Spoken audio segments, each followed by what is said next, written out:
That sucks.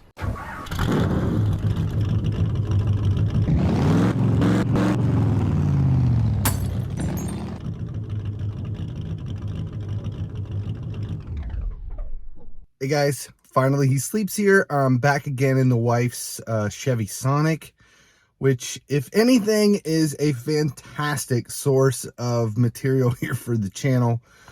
Today it is throwing an engine misfire code, which sounds kind of extreme, but it's really not that big a deal. It's pretty simple to figure out exactly what it is, and the repair is pretty cheap and simple, so that's what we're going to go through today.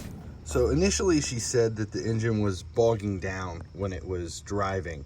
It wasn't going into limp mode, but it just felt hesitant. So the first thing we did was pull the air box, check the air filter, and went ahead and cleaned the max airflow sensor, pulled the tube off, and cleaned the throttle body, which is usually the first step in restoring power to it. Because she said it was kind of bogging down, it happened after she put gas in the car. Next step was to check the gas cap, and it had never been replaced, so went ahead and ordered a new gas cap to replace that, but it's not here yet. She drove it one more day, said everything seemed a little better, and then it threw the code P0304, which is a cylinder 4 misfire.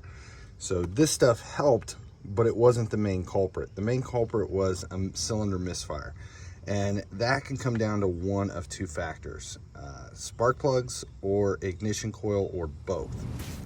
So this plastic handy cover slides over and pops up.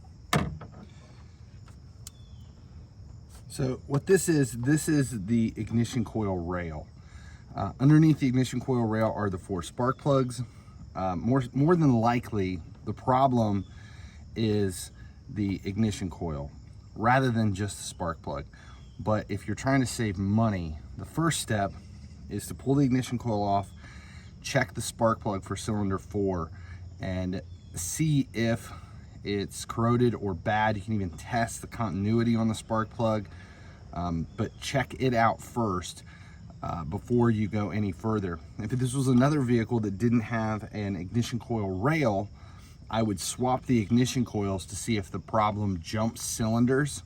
That way we could determine whether or not it's a bad ignition coil or spark plug. But in this case, we're going to remove the ignition coil rail and check the spark plugs first before we go any further. So this requires a T40 Torx bit to be able to remove these.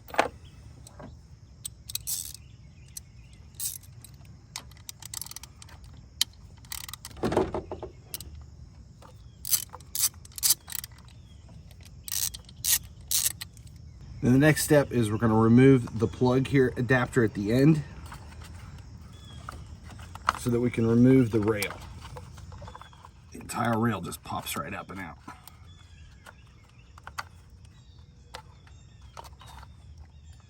So coil pack's not showing any major issues, like any bad wiring or corrosion. So the next step is to pull the spark plug out of the cylinder head. The next step would to basically check the spark plug for resistance to see if there's any damage inside. So the way the spark plug works is you've got this metal rod runs all the way through the porcelain and pops out the back.